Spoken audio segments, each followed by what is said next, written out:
In episode 3, we're going to look at Arthur Jeffrey and his paper Foreign Words in the Qur'an. It's interesting that he details the places in the tradition that basically tries to offer an explanation for why there are Ethiopic words in the Qur'an. One of them being that Muhammad is said to have sent his persecuted followers to seek refuge in Abyssinia, which is, of course, Ethiopia. Then there is the story that his first nurse was an Abyssinian woman.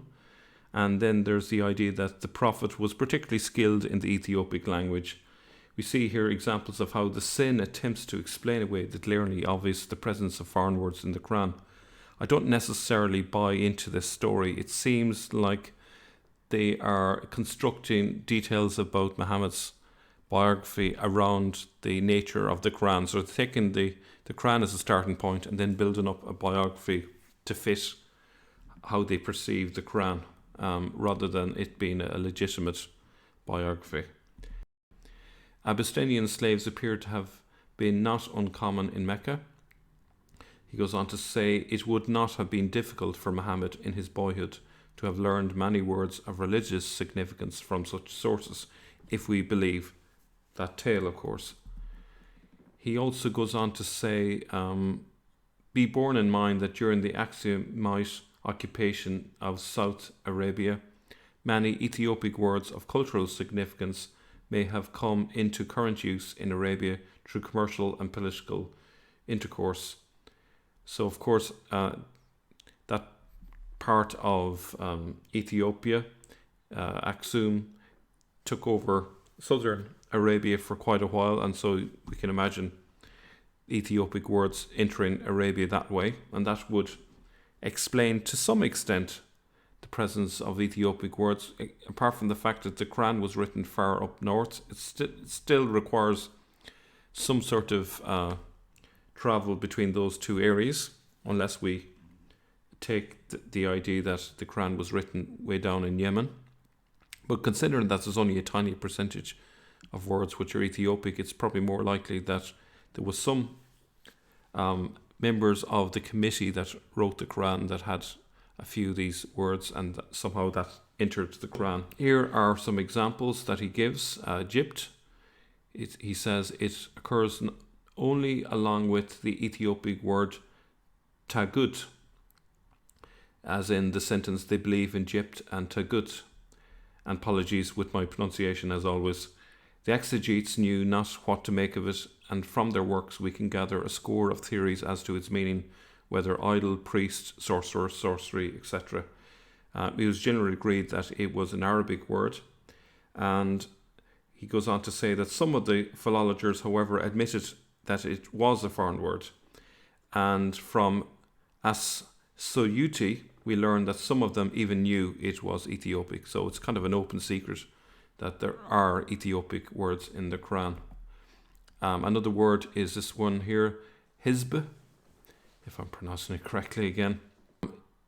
Now, the philologers derive it from a verbal root, but this primitively had quite a different meaning, and the sense of divide into parties, or the word is doubtless to be explained with Noldeki, from the Ethiopic word meaning people, class, tribe, which in the Ethiopic Bible, which translates for the parties of the Sadducees and the Pharisees, which closely parallels the Quranic usage. So it's referring to parties or groups or sects. That's what the word is in relation to. So it's used in that sense in the Ethiopic Bible, and it's used in the same way in the Quran, in the similar type of context. Noldeki thinks it is probable that the word was first made prominent by the Quran, though from the way Muhammad makes use of it, one would judge that its meaning was not altogether unfamiliar to his hearers. As a matter of fact, we find the word in the South Arabian inscriptions, as in Glazer of Redin and the folks of Habashat. I don't go along with the idea that it's Muhammad that's putting the word in the Quran. It doesn't really matter who it was that put the word in, but they've obviously borrowed it directly from the Ethiopic Bible, because of not only the word exists in the Ethiopic Bible, but it's used in the same way, in the same context, in relation to the Sadducees and Pharisees. So I think that's a slam dunk that that's where it came from. So do I believe it was due to the inspiration of the angel Jibril, that's the reason why these words are in the Quran? No, I think they simply have used a piece of text found in the Ethiopic Bible. And then there's this other word, and I think it's pronounced shuwa, and apologies if I'm mispronouncing it, a drinking cup. It occurs only in the Joseph story for the king's drinking cup, which was put in Benjamin's sack. The word was a puzzle to the exegetes, and we find a fine crop of variant readings. So either of these would make it mean a measure for grain, and would probably mean something fashioned or molded, example, a gold ornament. The Muslim authorities take the word as Arabic, but Noldeke has shown that it is the Ethiopic word shuwa, which is actually the word used of Pharaoh's cup in the Joseph story of Genesis 90 in the Ethiopic Bible. So it's pretty obvious that they are borrowing words from the Ethiopic Bible, and this is a big deal, really. They can't get away with just saying, oh, this is just a word that was inherited into the culture in Saudi Arabia. No, this is a word that's directly coming from the Ethiopic Bible, and there's an intention there.